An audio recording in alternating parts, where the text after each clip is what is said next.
Richard, this comes from News 5, MJ Marfori. Incognito tackled layers of truth, identity, and deception. What message or takeaway or takeaways did you hope the finale leaves with your audience? Lalim na eh. Coming from MJ Marfori. Pwede ba yung mga tanong similar kayo? ano ulit? Kung ano yung takeaway for the audience? Takeaway message for the audience, especially for the finale. I think siguro as a group, no, yung contractors, parang kung sinubaybayan niyo yung series, parang ang dami nangyari sa amin, ang daming mga conflicts, deception, tama ka, problema, and despite all the challenges, parang nag-grow yung relationship as a group. From being business partners to becoming teammates to becoming family in the end. And sa finale, parang dun talaga yung culmination nung lahat ng mga characters na being one, being united to one goal and one mission. And dun mo makikita na despite all the challenges in life, in real life or whatever, you know, if you have your family or your close friends behind you, supporting you, pulling you up when you're down, you know, you can do anything. And I think also one takeaway, a good takeaway is if you have good intentions, you will always be led to the right path. So, yeah. Thank you so much, Richard. Imagine yung 7 different characters na beginning na lahat natin minahal. Different storylines, pero sa dulo, iisa. At para sa isang pangarap, isang goal. And that is for the greater good of everyone then. Thank you. Okay, DJ, before that one pala, before the question, we would love to congratulate you for the Soul Drama Awards nomination. Grabe ka, DJ P. Okay, Leech, from Kuya Alan Sancon, he's here right now, Stars Photog. Sa lahat ng fight scenes na ginawa mo, ano ang pinaka-memorable at challenging on your part? Pinaka-gusto? Challenging? Challenging, pinaka-gusto? Lahat naman challenging. Lahat challenging.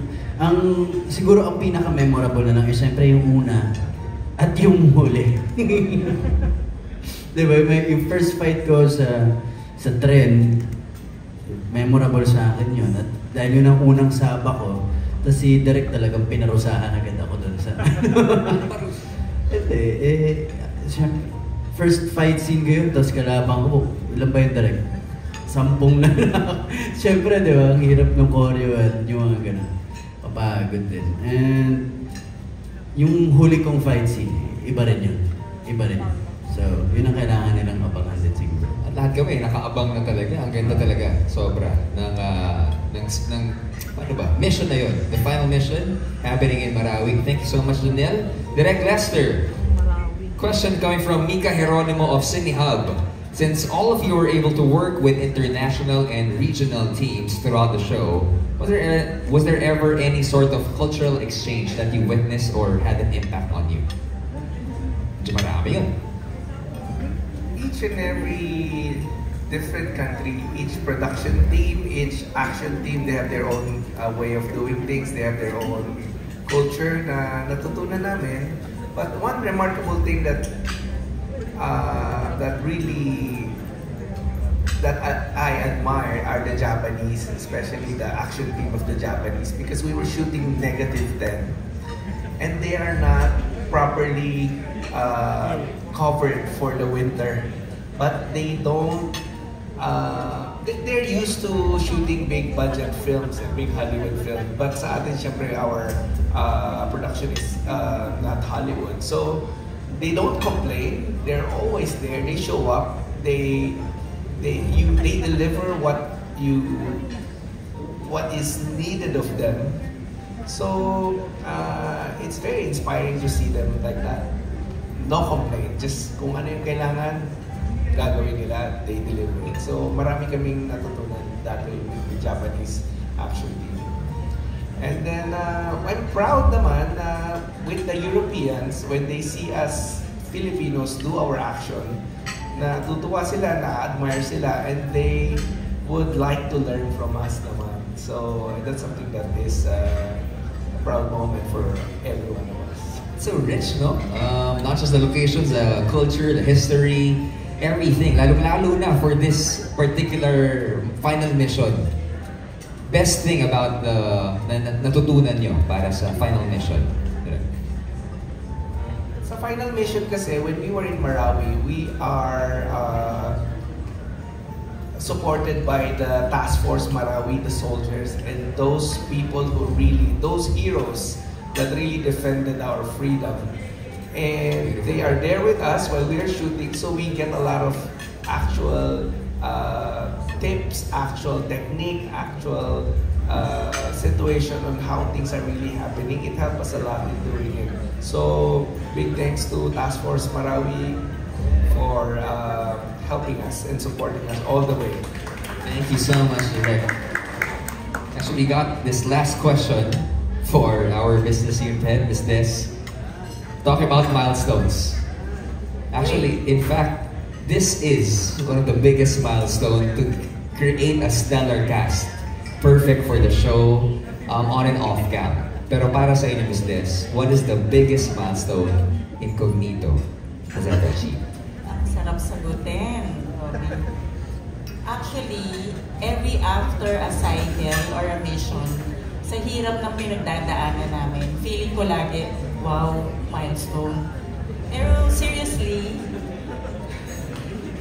number one, yung consistently doing the same level of action, giving our viewers the same level daily for 26 weeks. Imagine. That's number one. Number two, we were able to shoot in 3 countries. Tapos we were able to show locations some of us have never been to. Diba? Yun sobrang sa akin malaking milestone for us.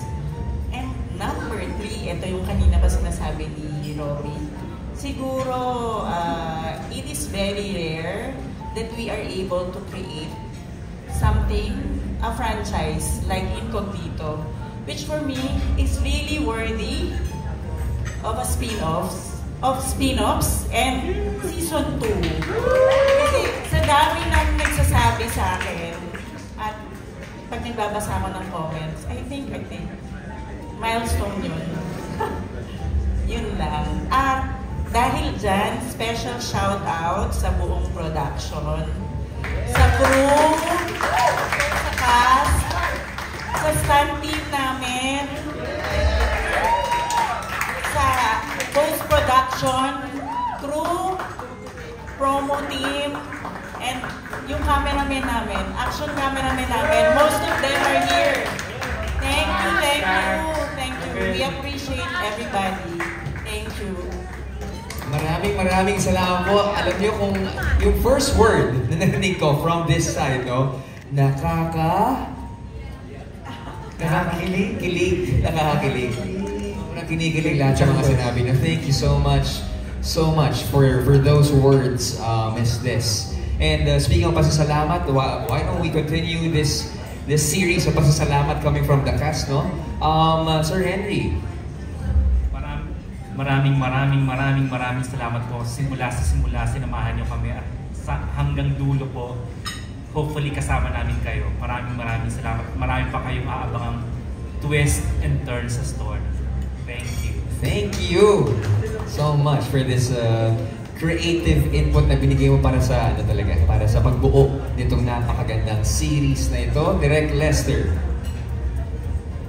Again, I'd like to thank the whole team, the cast, the production team, the technical crew for really giving us your service, your duty over and beyond your duty for this. At ako naman ay nandito rin, nagpapasalamat sa lahat ng press na sumuporta, nagbigay ng magandang review, nanood, paulit-ulit, walang tigil sa buong run ng Incognito. At of course, sa ABS-CBN for kay Tita Cory, kay Sir Carlo Catibak, kay Sir Doren Jogi for allowing us to do this, for taking a risk on us to do this and show this. And then sa lahat ng mga Pilipino at sa mga lahat ng nanonood, maraming salamat sa panonood at dahil dito pagbubutihin pa namin at pagsisikapan pa namin makagawa ng mas maganda pang mga projects like this.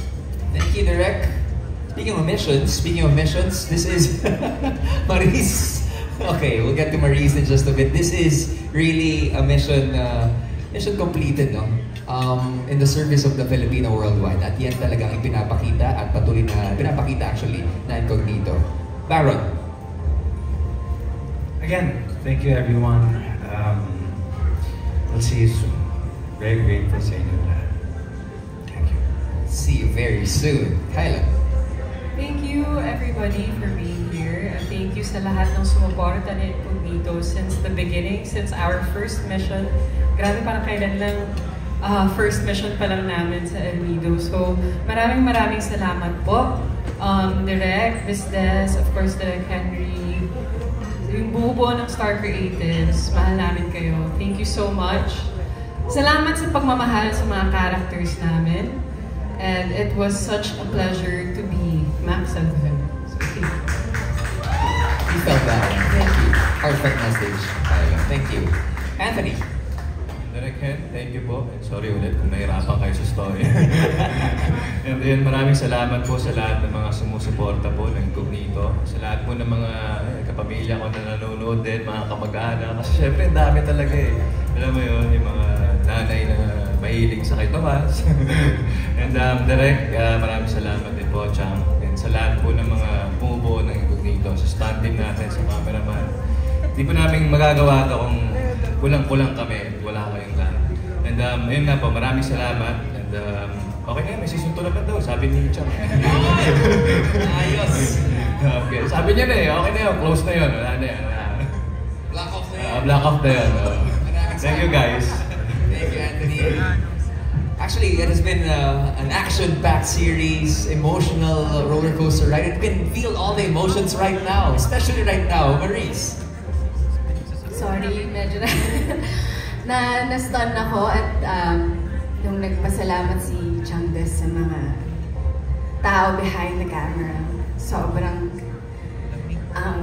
tingnan ko yung mga cameraman natin ngayon. Thank you sa bonding, sa friendship na po. As in, kami yung mga kung manonood kayo ng Incognito, kami yung mga astig tingnan, tough tingnan. But in reality, it's the crew, the stuntman, lahat ng tao sa creative aspect, lahat ng writers, sa business unit head namin, sa director namin, sa stunt choreographers namin, promo team namin, as in, sa kanila yung massive respect ko talaga, as in, sa cast okay lang eh. Pero, mga tao sa behind the camera. And now that we're saying goodbye, I just want to say that making this series, making Incognito has saved me. You have no idea how much it saved me and paano ako nag-grow as an actor. And salamat sa pagbigay sa akin ng role na Gab Rivera. Thank you. Super appreciate it, guys. Maraming salamat. Actually, before we head on to DJP and Richard, why don't we do something different off script lang? Palapa nga po natin lahat ng buo-buo na Incognito, especially behind cams, audio men, cameramen, technical, the writers, the creatives, the boss, the staff, production. Grabe kayo. Grabe kayo. Thank you for mounting a very, very beautiful serye. Maraming salamat. Thank you. Now, we head on to DJP. Ayun, siyempre, unang-una, gusto kong magpasalamat sa mga tao at sa lahat ng tao na sumubaybay ng Incognito mula sa simula at hanggang ngayon magtatapos na aming show. Maraming salamat po sa lahat ng pagmamahal din na ipinaramdam niyo sa amin, saan man kami nagpupunta, saan niyo man kami nadadatnan tuwing nagsushoot kami. Ramdam na ramdam namin ang suporta niyo, hindi lang isa-isa sa amin, kundi sa aming lahat, sa show namin mismo. Siyempre, yun ang kabayaran ng pagod namin lahat, yung ma-appreciate nyo, yung mga ginagawa ho namin, doon napapawi yung mga pagod namin. At doon kami lalong ginaganahan na lalong pagandahin pa ang aming munting show. Ayun, again, so maraming salamat po. And yes, sa aming crew, mga tropa nating lahat, sa ating mga staff, na mahal ko, mga angels natin dyan, Diyos ko. Kahit nakukulitan kayo sa akin. Wala, panglalambing ko lang naman yun. And siyempre, discuss, sobrang minahal ko itong mga taong ito. Sobra. Gagawin ko lahat para sa mga to. Lahat. Relax. Balita ko may mga VO ka pa na hindi sinet. Tapos nakahapon. Kahit ano pare. Kahit ano kaya ko siguro kasama ko itong mga to. Yun. And kanila kay Henry, kay Direk, Chang, alam natin ang pag-aalinlangan ko bago natin ito sinimulan, bago ko tanggapin ito dahil wala nandun ako sa, nung panahon na yun, nandun ako sa punto ng buhay ko na ako ay gulong-gulo at litong-lito. Pero I think tama si Maris, ganun din, ito ang pinakamagandang desisyon na ginawa ko sa buhay ko. Grabe ang lahat ng mga natutunan ko, pinagdaanan, grabe ang growth. Again, thank you at salamat sa Panginoon, pare. Ang galing talaga niya. Thank you everyone. Thank you, Leech. Richard. Parang hirap sumunod sa mga to. Nasabi na nila lahat, of course, in behalf of the entire team, maraming salamat sa lahat ng taong sumubaybay sa Incognito. Para sa inyo naman talaga ang ginagawa namin. Sa lahat ng bumubuo ng Incognito, lahat ng pagod at hirap was worth it. And ngayon, we're towards the finish line. And I think we can happily say na mission accomplished tayo. So thank you sa Star Creatives for this opportunity, to ABS-CBN, Tita Cory, Sir Carlo for giving the green light for this project. And of course, lahat ng sumusuporta sa media, thank you so much sa lahat ng tao na encounter namin during filming of this show. Maraming salamat sa inyo. And lastly, gusto rin namin pasalamatan as a group yung mga tao sa Marawi. Maraming salamat sa inyo for the warm welcome at napakagandang lugar ng Marawi. And dito po sa finale, abangan po ninyo. Talagang napakaganda ng finale namin para sa inyo. Yun po, thank you sa inyo lahat. Thank you to God for this. And that's all. Thank you. Ladies and gentlemen, palampakan po natin ang cast, the creatives of Incognito. Maraming salamat po. Speaking of Marawi, actually, we got a lot of people na gusto pasalamatan. First off, we got the Governor, Governor Mamintal, Bombit Alonto Adyong, our Vice Governor Mujam Marakiin Adyong of Lanao del Sur, Mayor Attorney Mahul Usman